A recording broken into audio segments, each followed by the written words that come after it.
All right, welcome back to the channel. So this bit of news is probably going to trip some people out. Jermall Charlo hires Deontay Wilder's ex-trainer Mark Breland to help him become, presumably, the type of champion that Deontay Wilder is and was, depending on what you think. I say is. But there's also a lot of baggage associated with it that I'm sure a lot of people are going to be talking about. So let's talk about that subject in this video.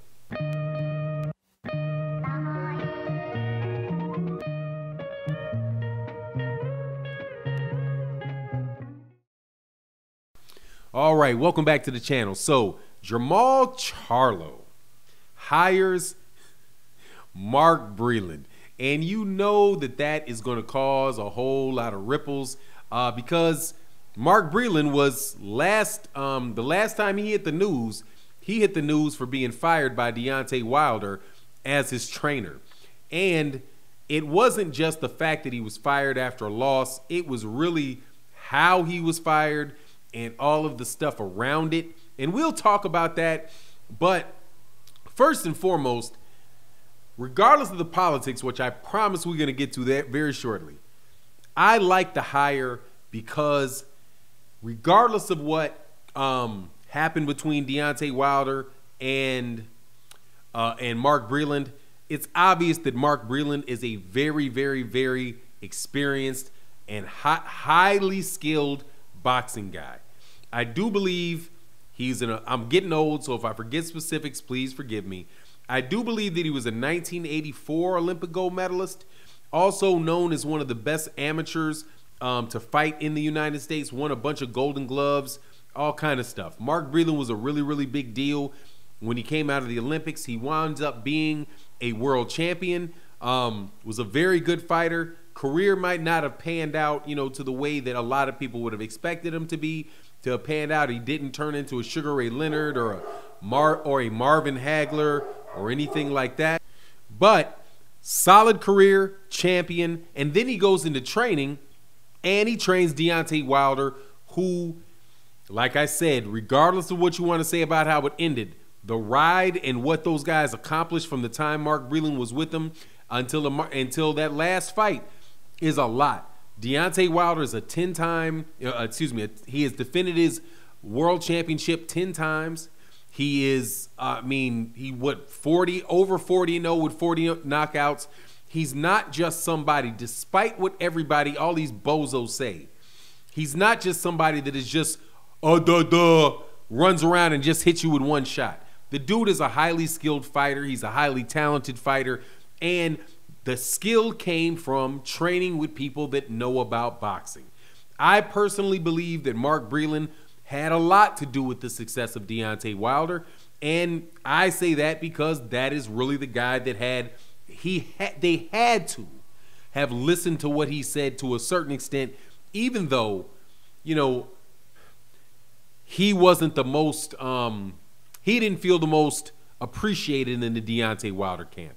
So how did the firing of Deontay Wilder come about, and also what specifically can he give to Jermall Charlo where it would really make it worth any type of risk? And honestly, I don't think that Ronnie Shields think that there's any risk at all in it, or Jermall Charlo think that there's any risk in it at all.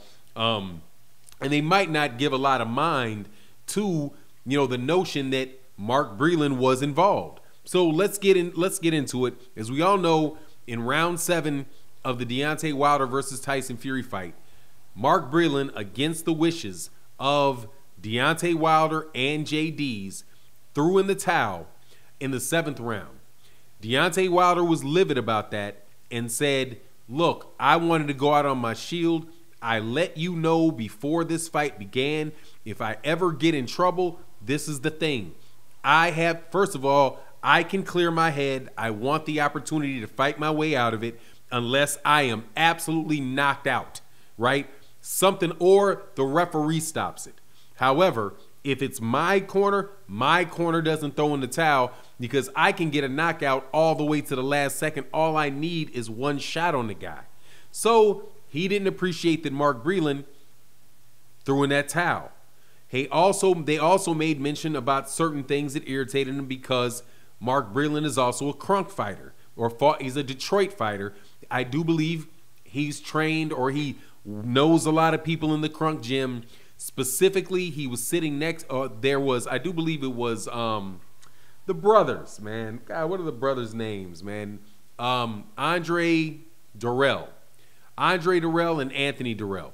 Anthony Durrell was next to Mark Breland and was saying something like, throw in the towel, come on, this is really ridiculous, this is bad, throw in the towel. And they felt that because of the pressure coming from Crunk Gym, with Sugar Hill being a Crunk Gym fighter and Tyson Fury going to Crunk Gym on a regular basis, they felt like, nah, we didn't like that, you shouldn't have done it. Then, to add to it, when Deontay Wilder made all of the allegations that he made against Tyson Fury, one of the things that he said he believed was that somebody he said that his water was spiked. That he says he knows. He said that he believes that Mark Breland had something to do with the water because nobody was near the water but Mark Breland, and that's what he felt.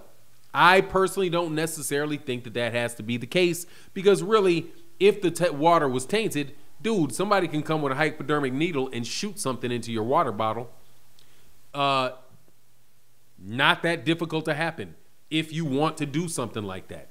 Not saying that it wasn't Mark Breland, but I'm just saying, look, of all the stuff that Tyson Fury was accused of, me personally, I didn't have to get to the water bottle. And for Mark Breland, and as far as Mark Breland being let go, I don't have to go to the water either, because Deontay Wilder is right there. That's a case where Mark Breland can make a decision to do something that somebody he worked for asked him not to do. As a result, Deontay Wilder is well within his rights to let the guy go. That happens on jobs all the time. Dude, I am the decision maker. If I'm working in the business, you work for me, it's my decision. That means the buck stops with me. The decision is going to be mine. You can give me your input, but you can't go out there and make a decision like that, because it's my money, my business, right? And that's what Deontay Wilder says, and that's reasonable. However, I don't believe that that should prohibit Mark Breland from ever working again, right?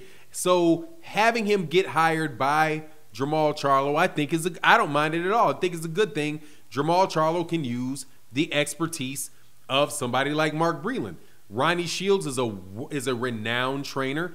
I believe that Ronnie Shields was a fighter. I'm not sure if he's an Olympic gold medalist, and I know that he could definitely use with a brain like Mark Breland to work with a tremendous talent like Jermall Charlo, who, has not made the amount of improvement as a boxer that his brother Jermall made when he took, and I'm not saying that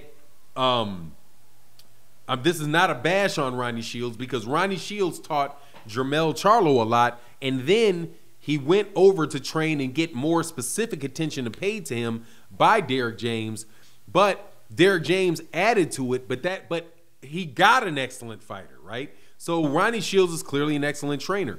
Maybe they figure, hey, if we bring in another voice, then we can get an increase get a different set of eyes on this.